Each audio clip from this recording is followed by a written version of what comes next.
Everybody, hello everybody, happy Friday. I have been a little remiss from doing our weekly Friday privacy chats, so I'm glad to get back to it with our lead for US federal, state, local regulation legislation, Keir Lamont. Thanks for joining me, Keir. Hopefully all of our friends out there had good holidays, good breaks. I was actually in Israel, which was meaningful but challenging. Obviously, the conflict over there, and I even went down to the big field where the big dance concert where so many people were massacred and women were raped and so forth, and just to bear witness, and really challenging time. So our thoughts are with everybody who's affected by the conflict there, and our hope for peace. And the hostages have now been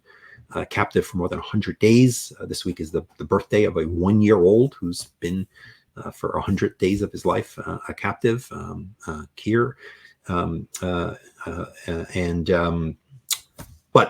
all right, let's talk about other things. Our topic today is federal and state legislation. It's been a dramatic year, as many of you who follow know. It's been a challenging year for everyone trying to keep up with the fire hose of developments, and Keir and the team have been invaluable at engaging, helping policymakers, helping corporate compliance people, helping civil society just keep up with what's going on, how does it compare, what are the nuances. Let me kick off, however, with something that was high on my radar. I was talking to a senior government executive this week who had read a recent report about how auto companies had privacy policies that really talked very broadly about what they collect and selling. And there was even one auto company, I think it was Nissan, that had language that said, hey, we can collect your sexual activity and sell it.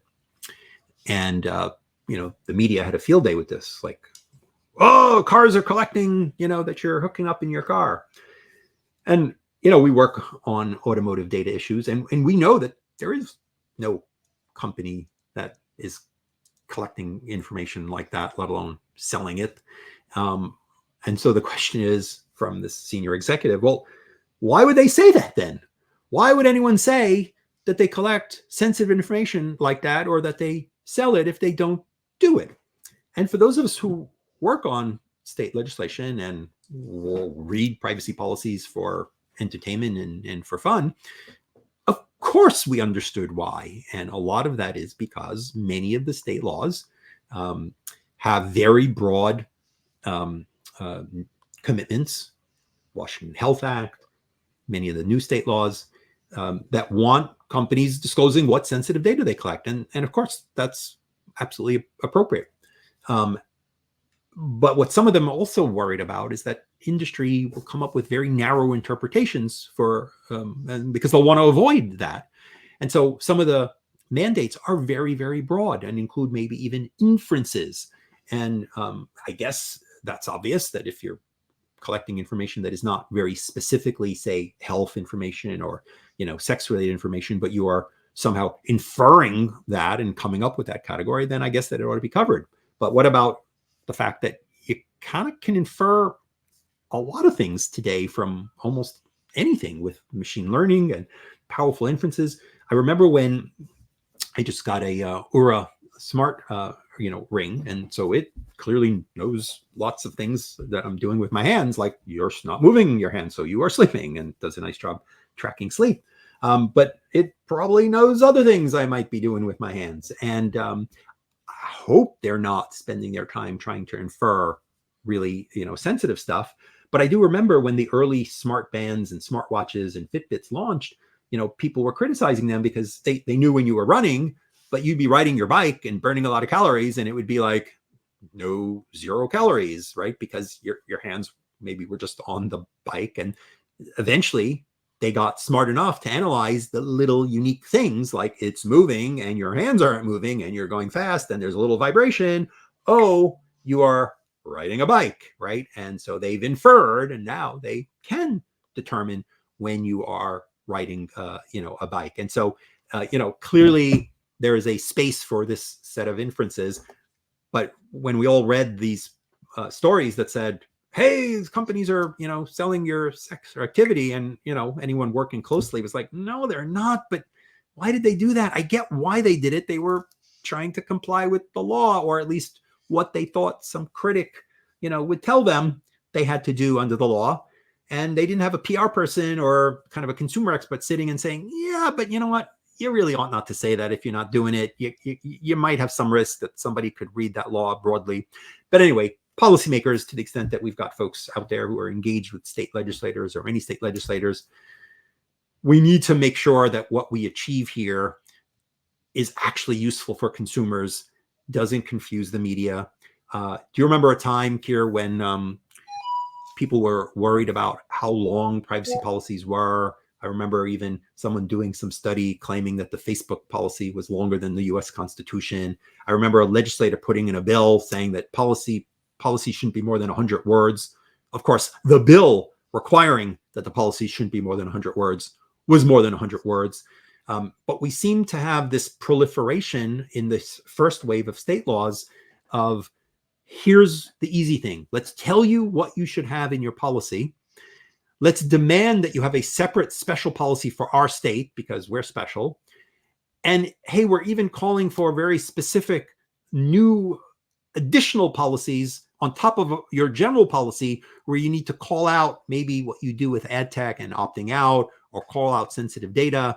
And so the idea that you would have a short and consumer-friendly policy has now become such an absurd joke.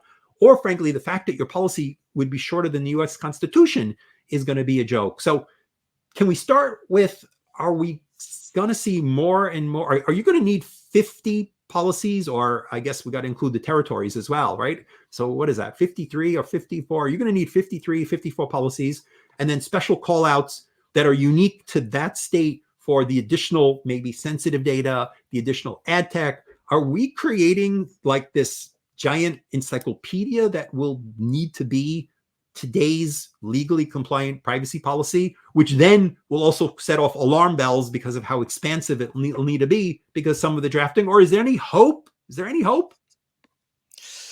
Yeah, that's a really great question. And Jules, thanks so much for having me on. When I started doing state privacy legislation tracking and work back in, say, 2018, 2019, we'd get one or two new laws that made it over the finish line every year. And it would be California just passed a new law. Virginia just passed a new law. You got to drop everything. We got to write the big analysis memo. We got to figure out what that means.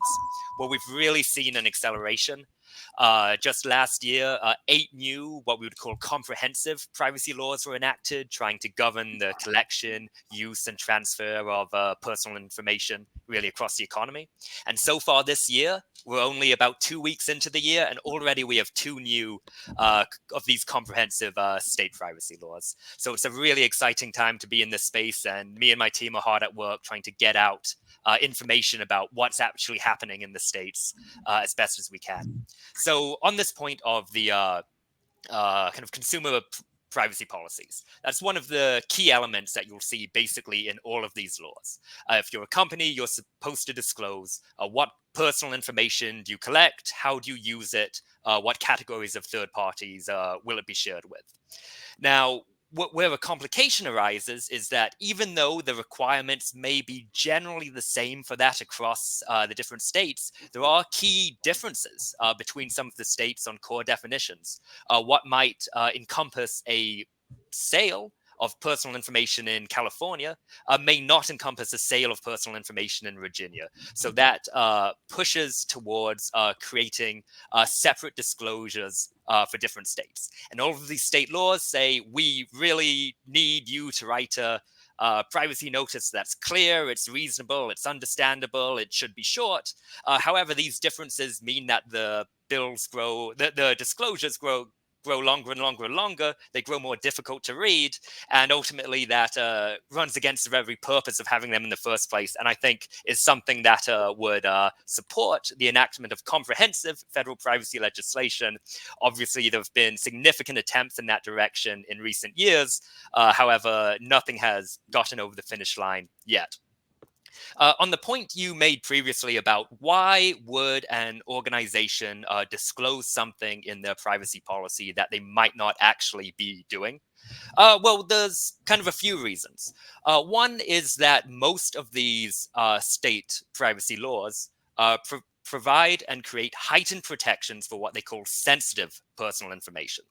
So personal data is just kind of any information linked or reasonably linkable to an individual. However, categories are identified such as health information, precise geolocation data, sometimes information pertaining to sex life or sexual orientation. And it may be the case that, okay, we're collecting sensitive personal data in some cases, we're using it in certain ways, we need to list that, we need to say what the law says sensitive personal data is. So I would imagine many car companies are collecting precise geolocation data. My car probably doesn't, it's almost as old as me, but I would assume any modern vehicle probably does. And that's where those additional categories may end up in a bill. Or in a privacy disclosure policy. You also mentioned inferences. There's kind of an emerging split in different state laws. When is information subject to these heightened protections? Is it when an inference could be drawn from that data? And that could be the case in many circumstances, or when inferences are actually being made from that data. And that's not consistent between different state laws.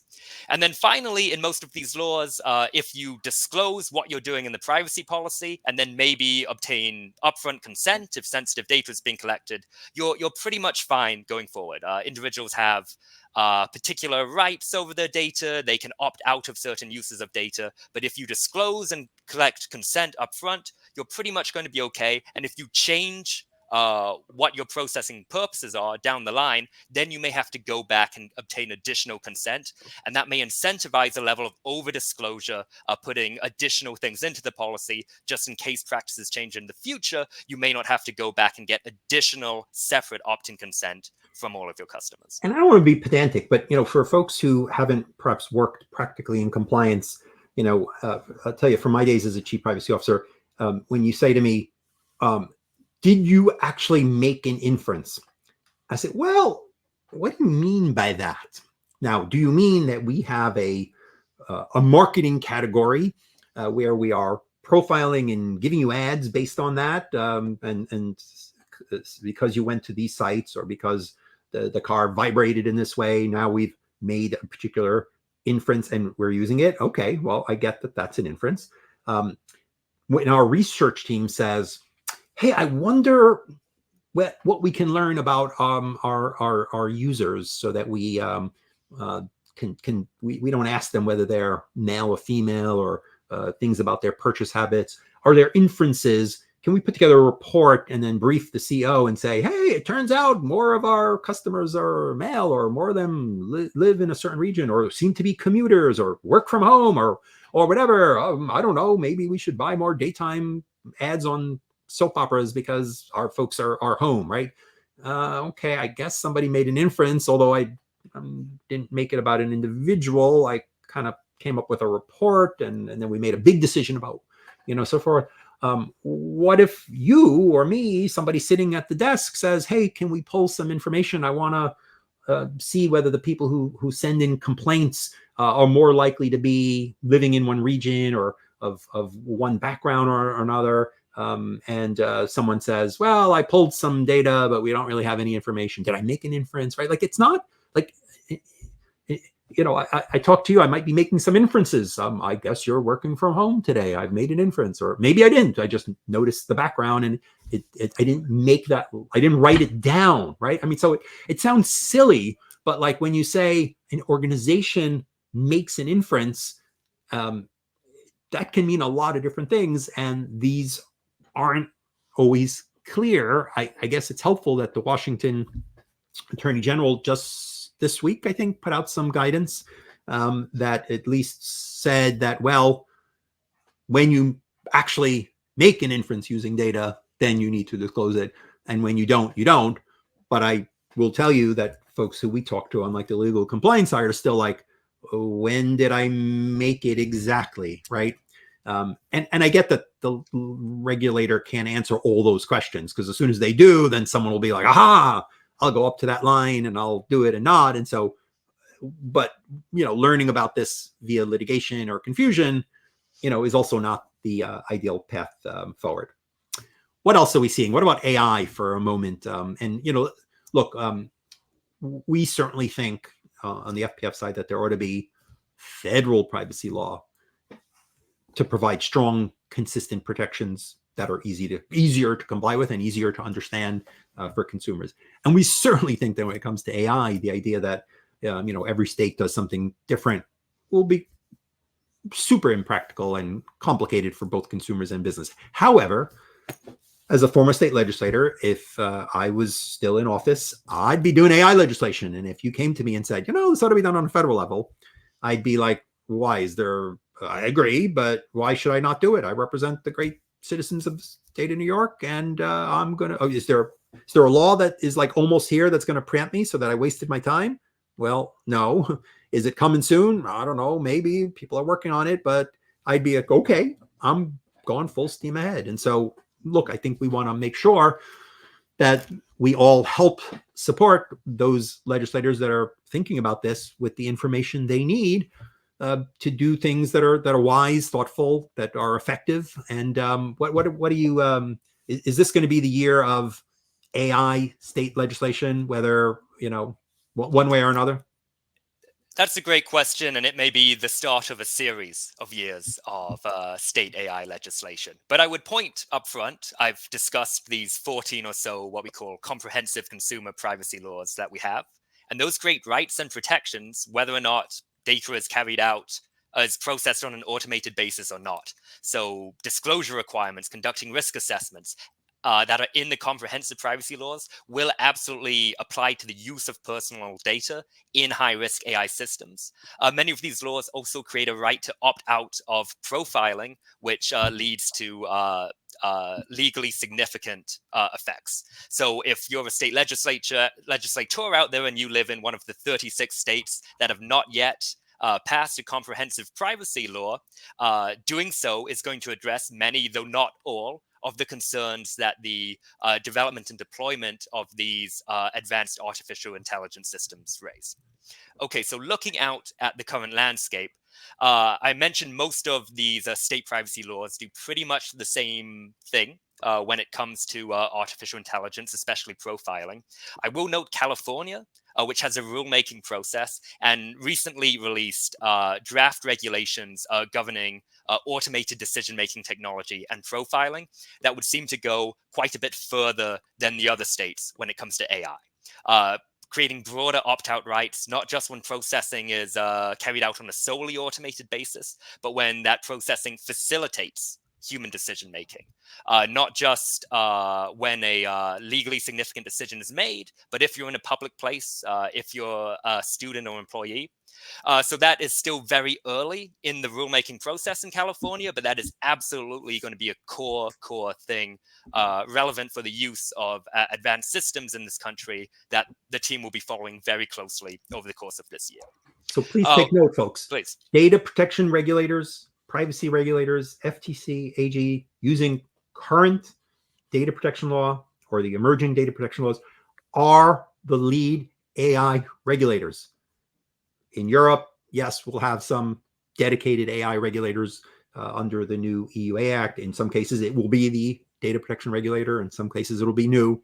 But certainly in many jurisdictions around the world, as there's this debate about how to regulate AI, not all AI is captured by data protection regulation, maybe not extinction and not the IP and the content stuff, and maybe not some of the full ramifications, but a huge swath of profiling, of automated decisions, anything that originates from personal information that ends up acting on people personally is covered. So we are talking about the center of AI regulation when we talk about data protection regulation. Absolutely. And so if I could turn to, I think, some of the bills that we're seeing that are focused specifically on artificial intelligence.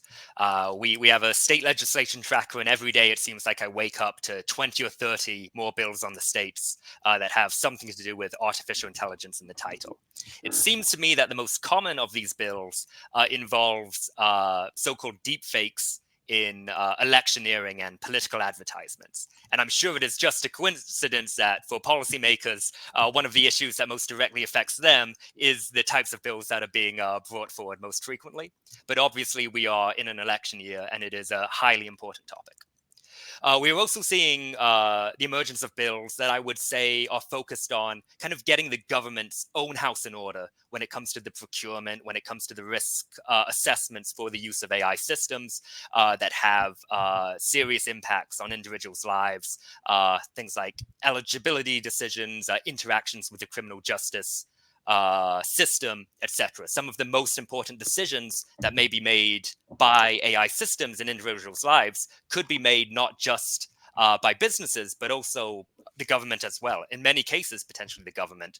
And to go through this process and to focus on government use of AI systems first could be a stepping stone to establishing principles of fairness and regulating business use of these systems more broadly. And we saw a law enacted in Connecticut last year, Senate Bill 1103, which I think did a lot to establish some of those principles for fair and effective government use of AI systems. And then finally, just in the past few weeks, we've seen the emergence of a new trend of broad-based AI regulation. A lot of these principles in these bills have been somewhat imported from Europe, the European EU AI Act, and they involve things like recognizing that when it comes to artificial intelligence, there is kind of a tech stack and different levels there. There are the organizations that develop these systems that may be high risk or may lead to consequential decisions, and there are organizations that deploy these systems, actually conduct the processing and produce the outcomes that then go into effect. And it's therefore appropriate to divide responsibilities for risk assessments, for different types of disclosures, for different features of a AI management program between developers and deployers. So there was a bill in this line in California last year, AB 331, which we expect to come back. There was another bill in Washington State, that is HB 1951. It is receiving its first hearing today, and I believe one of my colleagues is testifying on that bill potentially as we speak. And there's another kind of category of these bills that's starting to emerge. One's in Virginia, House Bill 757. One's in Vermont, I believe that's House Bill 710. And those do many of the same things, but also in addition to attempting to regulate high risk AI systems that may produce consequential decisions, they create a separate category of government's requirements for developing generative AI systems. So it will be very interesting to see if the focus is on generative AI systems, image generation, large language models, as well as types of decisions that involve access to things like healthcare, credit, education, employment, the housing market. Keir, we had one question from a listener who was struck by a comment that the New Jersey law was based on the Washington state model for consent wording, and says, well, that's interesting since Washington didn't pass its overall comprehensive data privacy bill, only the My Health, My Data.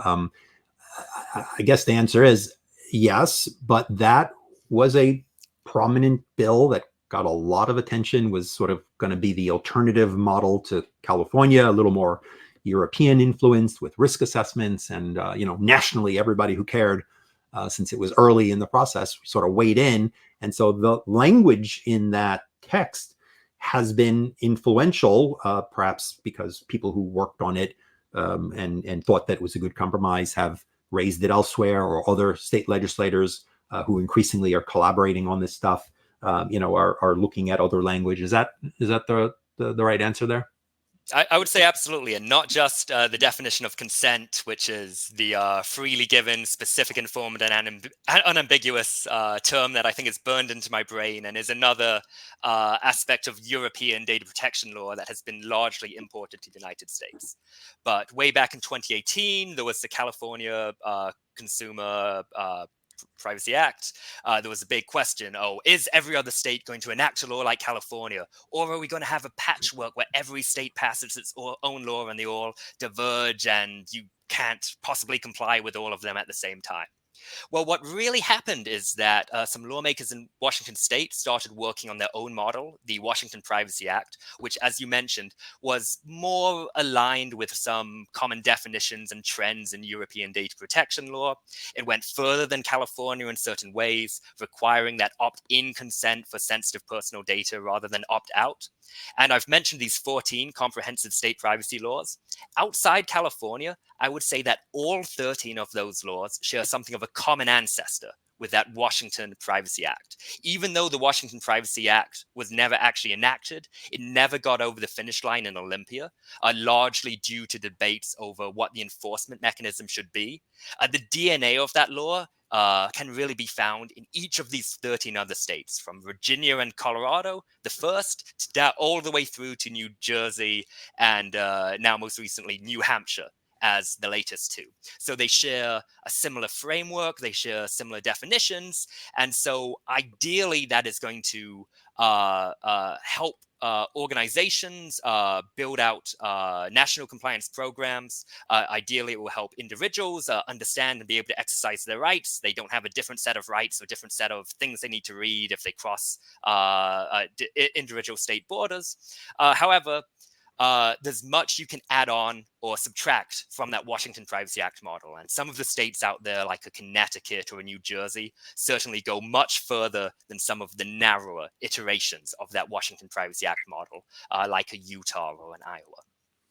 Yeah, the battle over that act, it just reminds me, in so many ways that the history of sort of privacy the past 20 years has been this history of sort of missed opportunities to get consensus between industry, civil society, regulators on a pretty high standard, because some segment didn't want to give up something that they really wanted and were ready to have no law rather than something that wasn't fairly strong. I remember the Obama, privacy legislation, which is frankly probably, compares very well and goes further than some of the bills that we will see or are likely to see at the end of the day on the federal level. But it didn't do everything that everybody wanted. And so industry was against it and civil society was against it.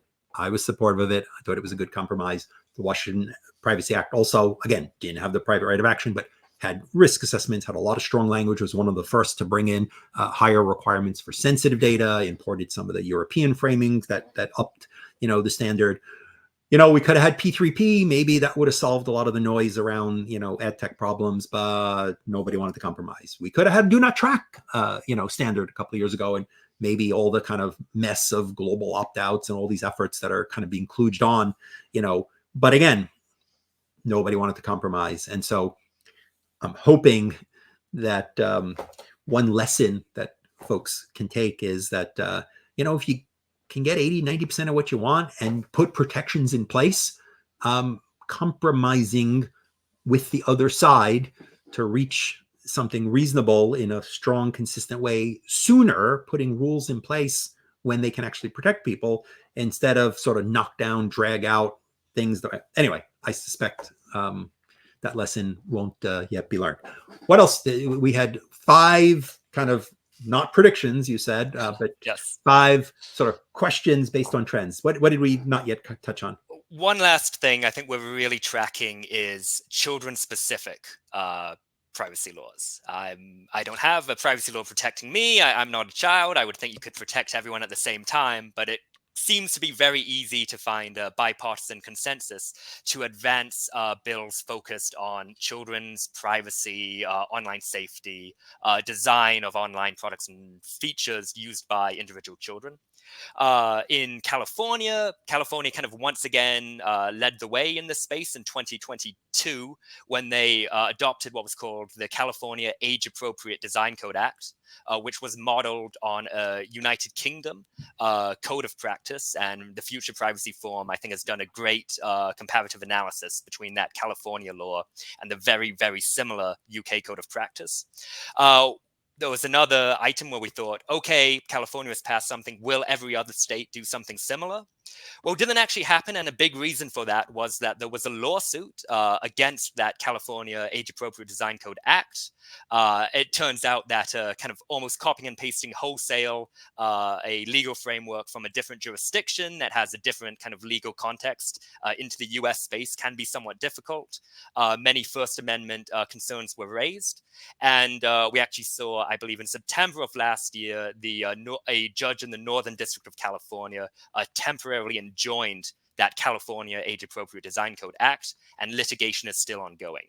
Well, one of the first things we're seeing this year is that many states are starting to introduce what I would call modified age-appropriate design code acts. And we see very similar bills start to be brought forward in places like New Mexico, Vermont, South Carolina, definitely states further to with Republican majorities and Democratic Party majorities. And we've seen some changes made to this AADC framework that, as I read them, attempt to avoid some of the more constitutionally contested provisions of that California Age-Appropriate Design Code Act. No longer will services be required to estimate the age of their users, which can require the collection of additional personal information, sometimes the collection of additional sensitive personal information.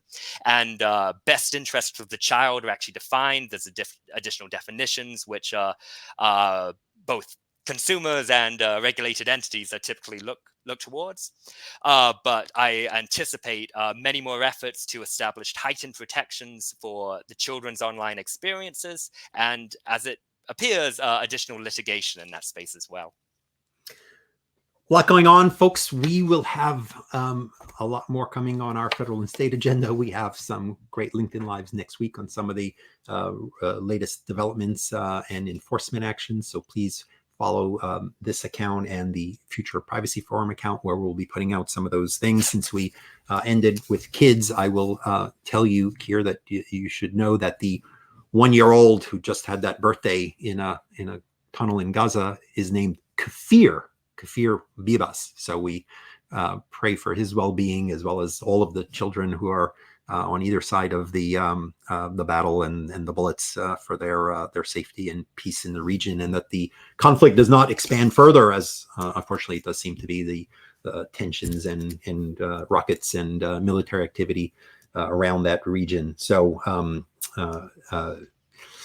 challenging time for the world, and we hope that our government and others will find a path for compromise on privacy bills, compromise on AI, and obviously compromise when it comes to bullets in war and keeping people alive. So thanks everybody for listening in. Keir, thanks for joining, and wishing folks a good, safe, warm weekend. Thank you. Thanks, Payal and team.